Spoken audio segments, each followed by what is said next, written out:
Hi, Swipe Clock, my best payroll partner. For those of you who might not have my seniority at Swipe Clock, I'm Andy Klein, founder of Payday Payroll Services in Virginia Beach, Florida, and all places balmy. Some 14 years ago, I met a young kid and his beautiful mom, Mike and Leslie Caldwell. And I was so excited to see that someone had finally broken that hardwired umbilical cord between the clock and the computer it reported to. I invited them down to a very young TPG organization I was building at the time, and I asked them to show their new timekeeping system to my 42-member service bureaus. Swipe Clock was a smash hit. Mike soaked in our needs and wants like a sponge, and he built the timekeeping company that all us service bureaus wanted. I became his biggest fan and shill, and I pushed Swipe Clock throughout the industry to TPG and IPPA members gladly. Soon Mike brought in his old mentor, Bryce Swanson. Bryce and I became friends and partners in building both the TPG, Payday Payroll, and Swipe Clock to be the finest organizations they could be. And we did it by helping others achieve success. And Bryce always included a creative, fun, fundraising pitch for my music program in Nicaragua at every conference we attended together. Some 9 years ago, I was visiting orphanages in Nicaragua when I noticed not a single musical instrument there. I asked the kids if they would like to play, and they emphatically said yes. So I bought one keyboard, a guitar, and a set of drums. I hired a local church musician to come in twice a week to one orphanage outside Managua. Pretty soon, not only were they making music, but the kids were doing better in school, and they were happier. I kept buying more instruments. I found better teachers. I got more smiles. I got better grades. So we added more instruments and more orphanages. The kids wanted to sing, so we bought microphones and sound systems. People from the neighboring villages heard the music and came over to listen, and they were dancing. So the kids wanted to learn to play strings and horns. I kept raising money and buying instruments, and they kept learning. Now we have 6 orphanage bands, and they can play not only the religious music, but salsa and Mozart and Beethoven and rock.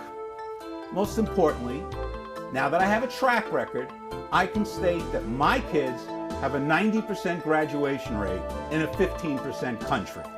Their self-esteem is high, their grades are high, and they're happy. This is what the music does for them. This is Jennifer Lopez today. Yes, my J-Lo. She was my very first keyboard player at that first orphanage 9 years ago. And today, she is on her way to the University of Spain under full scholarship to get her master's degree in public management. This is Linda. She is at Casa Bernabe Orphanage in Veracruz. And this is what she wrote me last year. Dear Andy, music is the best thing that ever happened to me.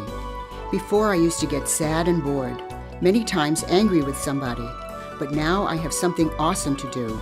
I love music, I love my guitar, and I love to praise the Lord with the talent He has given me. This is Jose Luis at Hogar de Fe Orphanage in Managua. He wrote to me, "This is the best ever happened to me. Sorrow went away. I'm not alone anymore. My trumpet is my best friend, and when Saturday comes, I cannot wait for my music class. My life has a new meaning, and I love my trumpet. Thank you, Andy." I want you to meet a new friend I just met on my last trip in October. This is 13-year-old Freddie. He was picked up by the police in downtown Managua and brought to one of our orphanages. His mother's new boyfriend threw him out of his home. Freddie has never been to school. He can't read or write because from the time he was 5 years old, his mother sold him to farmers every day, and from 3 in the morning to 6 at night, he cut sugar cane with a machete out in the fields. He begged his mother to send him to school, but she just yelled at him that he had to earn money for her. When my pediatrician buddy examined him, he found stones in his ears. So I asked Freddie, "Who did this to you? How did those stones get in there?" He lowered his head and he said that he had put them in there a couple of years ago. I asked him why.